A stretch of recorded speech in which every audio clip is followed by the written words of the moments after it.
Welcome to the Garden Feast, and especially welcome to Craig Castree, local horticulturalist and author of all these books, and soon to be released book on soil. Yes, only a matter of a few weeks away. Soil is not a dirty word. Soil is not So we've had soil wrong for a very long time, unfortunately.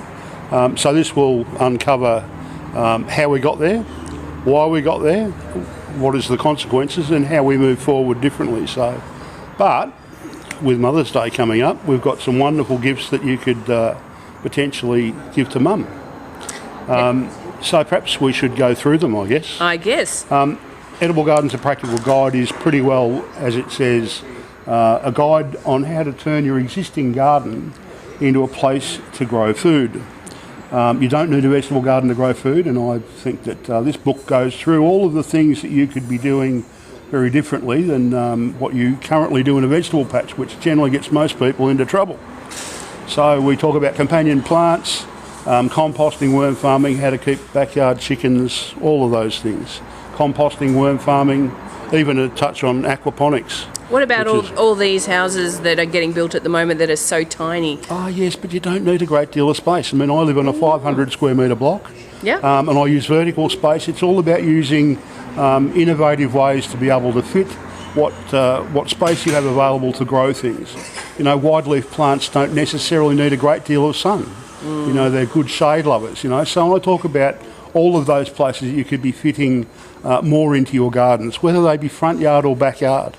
You know, we pay a fortune for where we live, and yet we don't use the space near as much as we should. And not only that, the exciting thing is that you are local. Oh, right? absolutely. You live in absolutely. Werribee, and all the information in the book is, you know, it's pretty suitable for all of us locals. Look, I mean, I've written it for Australia-wide anyway, but yeah, it is. It's probably more focused on, you know, where I live. So that's that book. The next one is Plant Profiles, and this has over 100 different types of plants, mostly edibles and some companions, and this talks about how to grow what you put in your edible garden. So that's really a supplement to this book as well.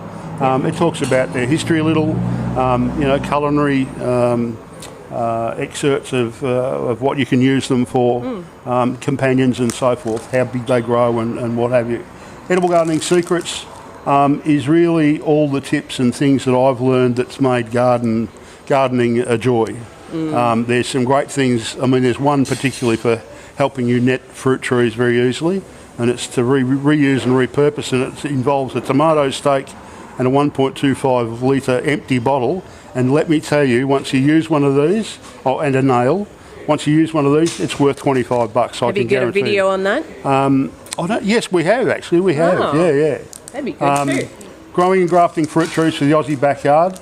If you want to learn how to add some varieties to your existing fruit trees, and all of the information that you need to know on how to grow fruit trees, how to prune them, how to thin fruit, how tall you should keep them, all the different shapes. There's a comprehensive guide on how to put espaliered trees in the ground.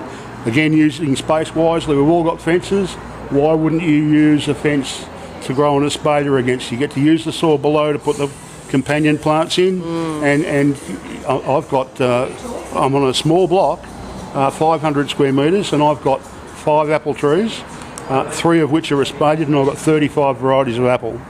Fantastic. So, you know, it just goes to show you that you can have an orchard in your own backyard if you know how. So that takes you all the way through. And then, of course, there's the grafting, so how you learn to do those sorts of things. So that's in that book.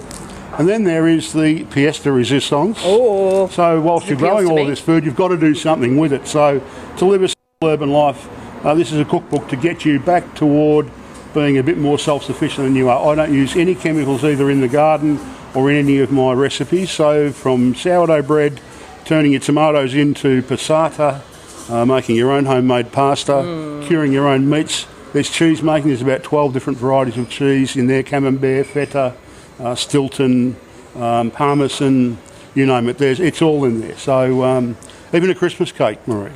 Ooh. So yeah, it's limoncello. If you've got too many lemons, we can turn those into limoncello. I love limoncello. Oh, it's fantastic. Yes.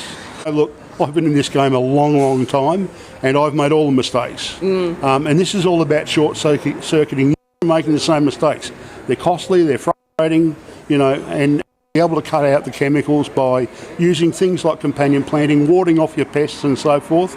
You know, it's happy days, seriously. Yeah. No, it's awesome. So get on down to Garden Feast.